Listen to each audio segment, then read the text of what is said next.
Ada sebagian orang yang menolak untuk percaya bahwa waktu adalah bagian dari diri Allah. Bahkan meskipun itu telah difirmankan Allah dalam sebuah hadis qudsi yang berbunyi, "Aku adalah dahar," atau waktu.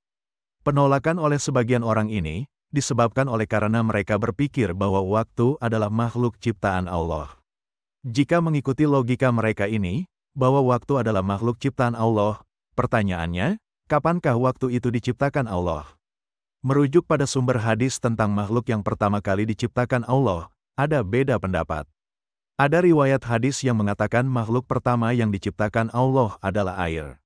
Di hadis lain, disebutkan arsy. Dan di hadis lain lagi disebutkan al-qalam atau pena. Apapun itu, intinya, dari ketiga makhluk yang dianggap paling pertama diciptakan Allah, tidak ada waktu. Logika yang penting untuk dikemukakan di sini, adalah bahwa dalam proses penciptaan makhluk, apakah itu air, arsy dan al-qalam, tentu dibutuhkan waktu.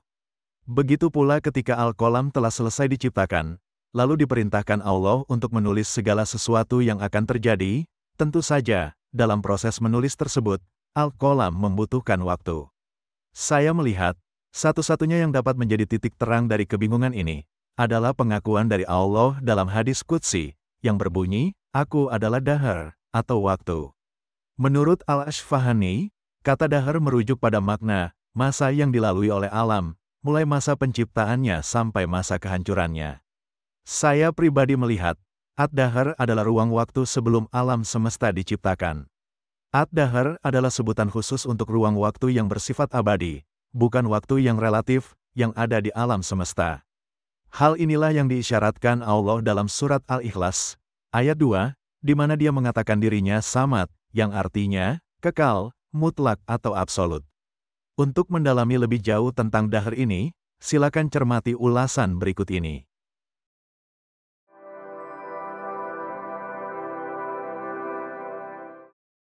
Dalam sebuah hadis qudsi, Allah berfirman, "Aku adalah waktu." Dalam hadis qudsi ini, kata waktu disebut dalam bentuk dahar. Oleh sebagian ulama Islam, misalnya yang disampaikan Al-Ashfahani, kata dahar dijelaskan merujuk pada makna, masa yang dilalui oleh alam, mulai masa penciptaannya sampai masa kehancurannya. Yang menarik dari kata dahar ini, yaitu bahwa kata dahar berakar pada 3 huruf yaitu, huruf dal, huruf ke-8 pada aksara Arab, huruf H, huruf ke-6 pada aksara Arab, dan huruf Ra, huruf ke-10 pada aksara Arab. Jadi, bentuk tulisan numerik dari nama dahar adalah 8610. Tentu saja, bentuk numerik nama dahar ini sangat identik dengan bentuk numerik nama ahad, yakni 168. Dalam video sebelumnya, saya telah menjelaskan bahwa angka 168 dapat kita temukan merupakan nilai massa konstanta inti atom, yakni proton dan neutron. Dengan demikian, saya, Anda, dan alam semesta ini, yang tersusun dari miliaran atom, pada dasarnya memiliki kode yang sama, yaitu 168. Kita semua berasal dari sang ahad atau sang 168. Lalu, bagaimana dengan kode 8610 dari nama dahar? Bagaimana cara kita memahaminya? Jadi sederhananya begini, saya melihat, jika nama ahad merujuk pada materi di alam semesta, maka, nama dahar merujuk pada dimensi ruang waktu. Jadi, kedua nama ini, ahad dan dahar, pada dasarnya sangat kosmologis. Agar teman-teman dapat paham, kosmologi adalah ilmu yang mempelajari hubungan antara ruang waktu terhadap alam semesta. Jenis hubungan yang dipelajari meliputi asal-usul dan struktur dari ruang waktu yang berkaitan dengan alam semesta. Kosmologi membahas mengenai sejarah alam semesta dalam skala besar.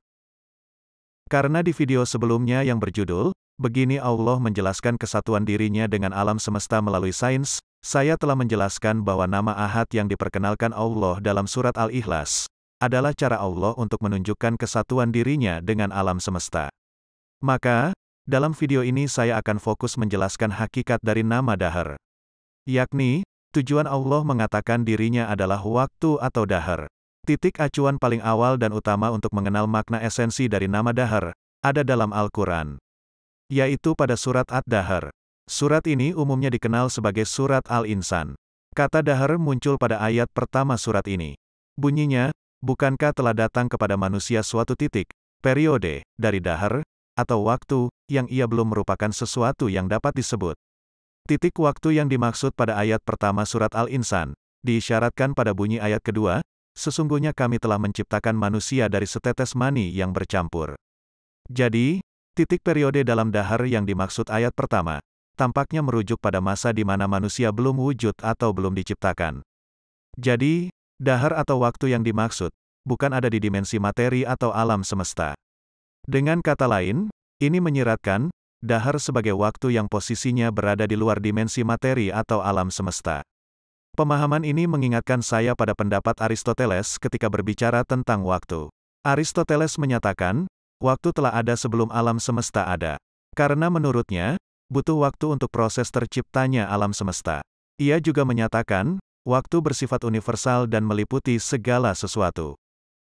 Agar lebih mendalam pembahasan kita tentang waktu, berikut ini saya sajikan beberapa pendapat dari para filsuf tentang waktu.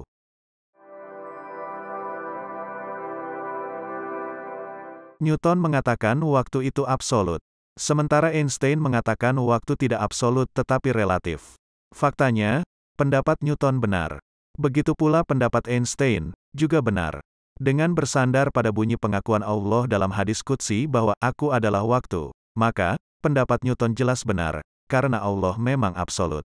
Mengenai pendapat Einstein tentang waktu, itu benar, sebatas pada waktu yang dapat teramati oleh sains yakni waktu psikologis dan waktu kosmologis. Jadi sebenarnya, pendapat Newton lebih bernilai esensi dibandingkan pendapat Einstein.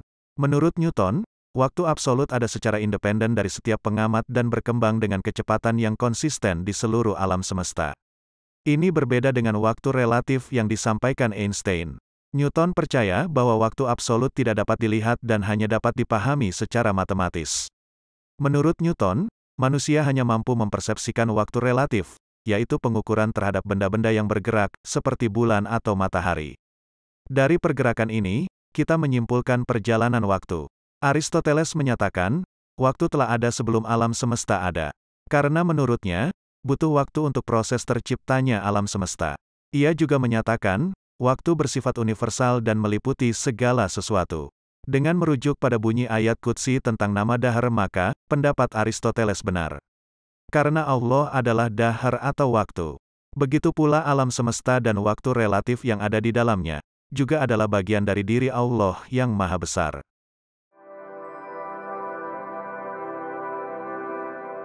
Sampai di sini kita telah memiliki dua pijakan fundamental ketika kita mencermati nama dahar atau waktu. Pijakan pertama, yaitu pernyataan langsung dari Allah sendiri bahwa Dia adalah waktu. Pijakan kedua, yaitu pernyataan dari Newton bahwa waktu itu absolut. Pertanyaannya, adakah sumber lain yang bisa menyegel kedua pijakan ini menjadi satu kesatuan yang tak terpisahkan? Dengan sangat yakin, saya bisa katakan, ada. Yaitu pada Al-Quran, surat Al-Ikhlas. Inilah surat dalam Al-Quran di mana Allah berbicara sangat kosmologis. Di ayat pertama, pada nama Ahad, Dia mengisyaratkan kesatuan dirinya dengan alam semesta, dimensi materi. Sementara pada ayat kedua, pada sebutan Samad, Dia mengisyaratkan dirinya bersifat kekal dan absolut. Kedua sifat ini jelas merujuk pada dimensi ruang waktu. Berikut ini penjelasan rincinya. Pada ayat pertama, Dia memperkenalkan nama Ahad dalam bunyi kalimat, Qul huwallahu ahad. Pada ayat ini, Allah mengisyaratkan kesatuan dirinya dengan alam semesta. Dalam video sebelumnya, telah saya jelaskan bahwa nama Ahad bentuk tulisan numeriknya adalah 168. Karena nama Ahad terdiri dari huruf alif, ha, dan dal, yakni huruf ke-1, ke-6 dan ke-8 dalam aksara Arab. Dan bahwa 168 ini adalah nilai massa inti atom, yang berarti, kita dan alam semesta yang tersusun dari atom, pada dasarnya memiliki kode 168. Dengan kata lain, kita semua memiliki kode Ahad. Pada ayat kedua, Allah menyatakan dirinya sebagai Samad dalam bunyi kalimat, Allahus Samad. Dalam ayat ini, Allah menyatakan dirinya bersifat Samad yang berarti kekal dan absolut. Kedua sifat ini merujuk pada dimensi ruang waktu. Oleh karena, makna kekal terikat hanya pada konteks waktu. Ketika kita berbicara tentang kekal, kita pasti berbicara tentang waktu. Sementara itu, absolut menyandang makna seperti eksis, mewujud, nyata, dan pasti.